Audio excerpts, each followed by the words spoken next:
গ্রহরাজ শনিদেবের জন্য যাদের জীবনে প্রচুর সমস্যা, প্রতিটি কাজে বাধা, হওয়া কাজ সময় মতো হচ্ছে না, অর্থ কিছুতেই জমাতে পারছেন না, খরচের পর খরচ লেগে রয়েছে, তারা শনিদেবের এই গোপন প্রতিকারগুলি ফলো করতে পারেন।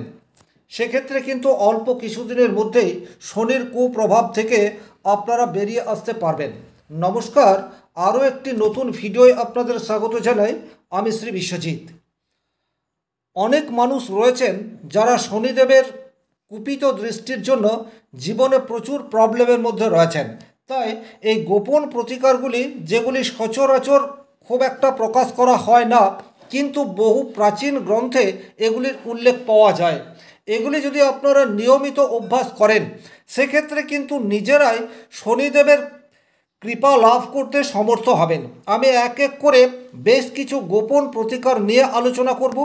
সব প্রতিকারগুলিই যে আপনাকে করতে হবে তা নয়, এর মধ্যে থেকে 3-4টি প্রতিকার যেগুলি আপনি খুব সহজেই করতে পারবেন, এইরূপ 3-4টি প্রতিকার বেছে নিয়ে ধারাবাহিকভাবে করার চেষ্টা করুন। সেক্ষেত্রে কিন্তু শনি মহারাজের কৃপা সেটি আপনারা অবশ্যই লাভ করতে পারেন। শনি মহারাজ কখনোই কাউকে ধনে প্রাণে মারেন না।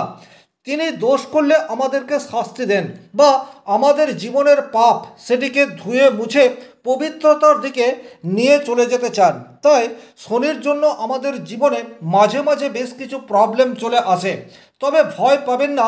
আপনার জীবনেও যদি বর্তমানে শনি মহারাজের পরীক্ষার মধ্যে রয়েছেন, সেক্ষেত্রে এই প্রতিকারগুলি করলে অবশ্যই শনি মহারাজকে তুষ্ট করতে পারবেন। নাম্বার 1 যেটি আপনারা করবেন সেটি হচ্ছে পিঁপড়ে বা পিপিলিকাকে কিছু খাবার দান করুন।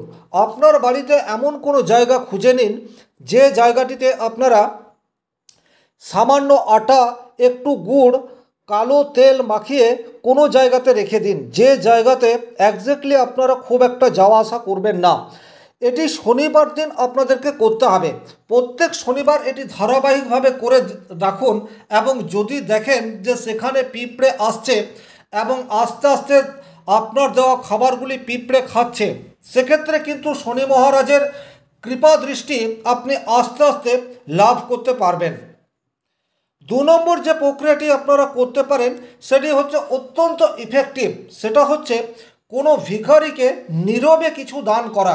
দেখুন, যখন আপনি ভিখারিকে কিছু দান করবেন, তখন তার সাথে কোনোরূপ বাক্য বিনিময় এটি করবেন না। বিশেষ করে যদি কোনো খাবার জাতীয় দ্রব্য দান করে থাকেন, সেক্ষেত্রে কোনোরূপ কথা না বলে তার ঝোলাতে বা তার কাছে যদি কোনো বাসন বা আসবাবপত্র থাকে তাতে দিয়ে দিন, এবং সেখান থেকে নীরবে ফিরে চলে আসুন। সেক্ষেত্রেও কিন্তু শনি মহারাজের কৃপা এটি আপনি আস্তে আস্তে পেতে থাকবেন। বিশেষ করে যদি শনিবার দিন এই সুযোগটি আপনার কাছে আসে, সেক্ষেত্রে কিন্তু অত্যন্ত ভালো হবে। 3 নম্বর যে গোপন ক্রিয়াটি আপনারা করতে পারেন সেটি হচ্ছে, অনেক মানুষের বাড়িতে এইরূপ রয়েছে যাদের পিণ্ডদান হয়নি। তারা কিন্তু গয়া একবার গিয়ে মৃত ব্যক্তির পিণ্ডদান সেটি করে আসুন। সেক্ষেত্রেও কিন্তু শনি মহারাজের কৃপা সেটি আপনারা অনেকাংশে পেতে পারেন।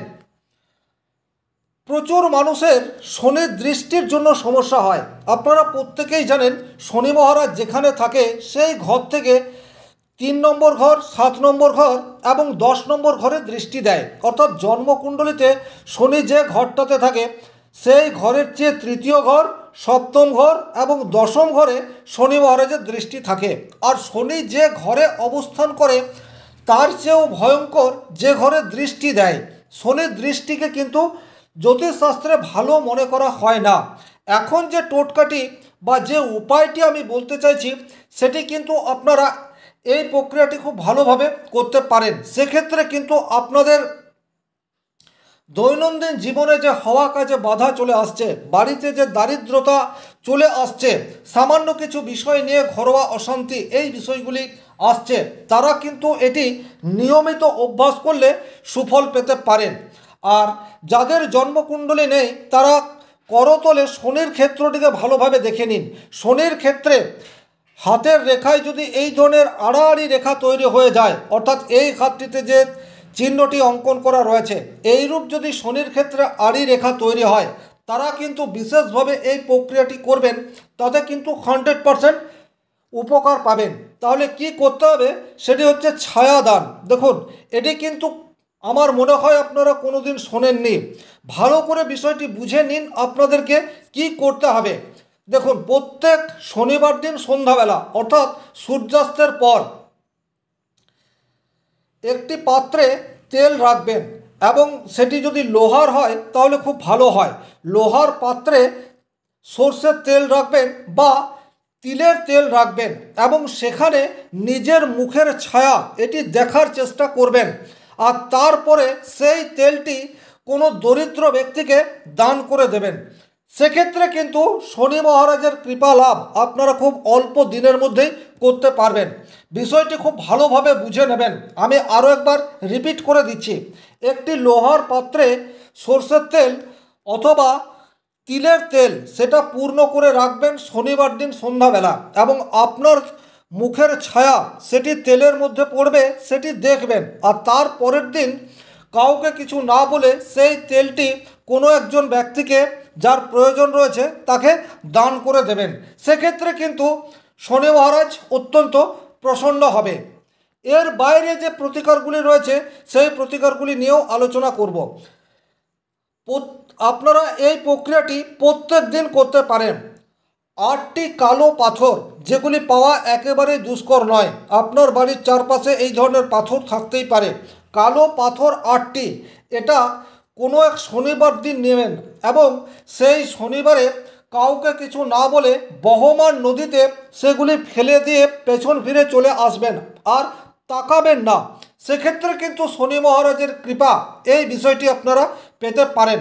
যাদের চরম আর্থিক কষ্ট রয়েছে, অর্থাৎ উপার্জন যাই হোক না কেন কিছুতেই সঞ্চয় করতে পারছেন না, তারা কিন্তু এই প্রক্রিয়াটি কন্টিনিউয়াস করতে পারেন। সেক্ষেত্রে কিন্তু আপনাদের দারিদ্রতা এক এক করে দূর হতে থাকবে।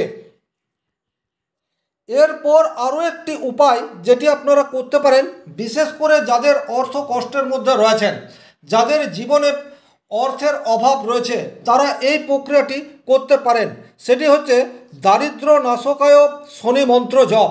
এটি আপনারা প্রত্যেক দিন অন্ততপক্ষে 8 বার করে করতে পারেন।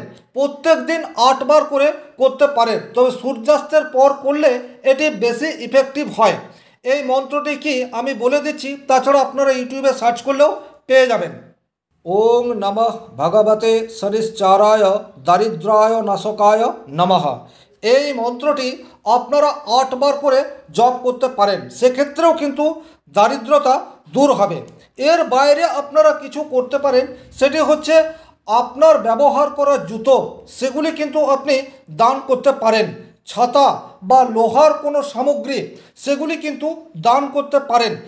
এই প্রক্রিয়াটি করলেও কিন্তু আপনারা শনি মহারাজের কৃপা লাভ অনেকাংশে করতে পারেন।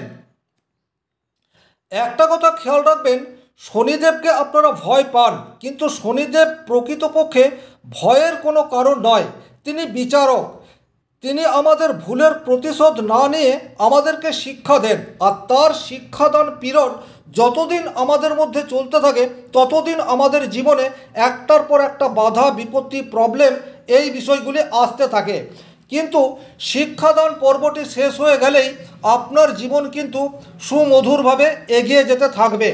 আর এই শিক্ষাদান পিরিয়ডটিতে যে প্রতিকারগুলি বললাম, এই প্রতিকারগুলি যদি নিয়মিত আপনারা ফলো করেন, সেক্ষেত্রে কিন্তু অবশ্যম্ভাবী শুভ ফল আশা করতে পারেন। এই আশা রেখে আজকের ভিডিও এখানেই শেষ করছি। ভিডিওটি ভালো লাগলে লাইক করে দেবেন। চ্যানেলে প্রথম হয়ে থাকলে চ্যানেলটিকে সাবস্ক্রাইব করে পাশে থাকা অল নোটিফিকেশন বেল আইকনটি প্রেস করে দিন। আজকের মতো বিদায় নিচ্ছি। ভালো থাকুন, সুস্থ থাকুন, ধন্যবাদ।